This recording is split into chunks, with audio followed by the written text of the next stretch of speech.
जी हिकिड़ो मिसाल ॾिनो वेंदो आहे। हिकिड़ो राजा हो, हिकिड़े ॾींहुं हिकिड़ो ग़रीब शख़्स उते आयो। कुदरती राजा उन जूं ॻाल्हियूं ॿुधी करे उनखे वज़ीर मुक़ररु कयो। राजा उनखे वज़ीर मुक़ररु कयो। ही तमामु क़ाबिल सियाणो माण्हू हो, बादशाहत खे ॾाढो चङे नमूने हलायईं पई, तमामु सुठे नमूने हलायईं पई। पर हिकिड़े जेको उनखे रहण जे लाइ घर ॾिनो वियो, उनमें हिकिड़ो कमिरो, हर रोज़ु उन कमरे में वेंदो ऐं उनखे तालो खोले अकेलो वेंदो, अकेलो ॿाहिरि अची वरी तालो बंदि करे छॾींदो।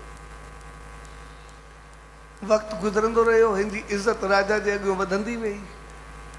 तॾहिं राजा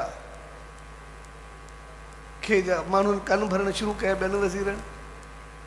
चई साईं जेको कुझु आहे तव्हांजो खणी करे कमरे में लिकाईंदो वेंदो आहे, कमरे में रखंदो वेंदो आहे, कंहिंखे ॾिसण बि न आहे ॾींदो। आख़िर राजा ॿुधी ॿुधी कन जो कचो थियो, अचानक अची करे घर ते छापो हयईंसि ऐं अची करे कमिरो खोलायईंसि। हिन शख़्स जो सही कमरे में मुंहिंजी ज़ाती मिल्कियत आहे, उन सां कंहिंजो वास्तो कोन्हे।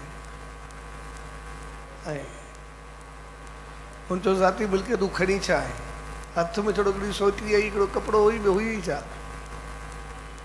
चइसि कमरे में हो, कमिरो खोलण खां मना पियो करे। राजा ज़बरदस्ती जो कमिरो खोलायो, कमरे में हिकिड़ी संदूक रखी, उहा संदूक जो तालो भञायो ऐं तालो भञाए करे जॾहिं अंदरि ॾिठो जीअं राजा चयो, उहो साॻियो पुराणो कपिड़ो जेको पाए आयो हुयो सोटी उन संदूक में रखी। राजा चयो सही छा? चई साईं बसि जेका कीर्ति मान शान इज़त ॾिनी उहा तोजी हुई, मुंहिंजी त कोन हुई। मुंहिंजो असुल में इहा सोटी ऐं धोती हुई, इनखे रोज़ ॾिसंदुमि त मुंहिंजी असलियत न भुलिजे। मुंहिंजी औकात ओतिरी आहे, बाक़ी सभु कुझु तोजी आहे, तोजे करे मुंहिंजो शान ऐं मान आहे।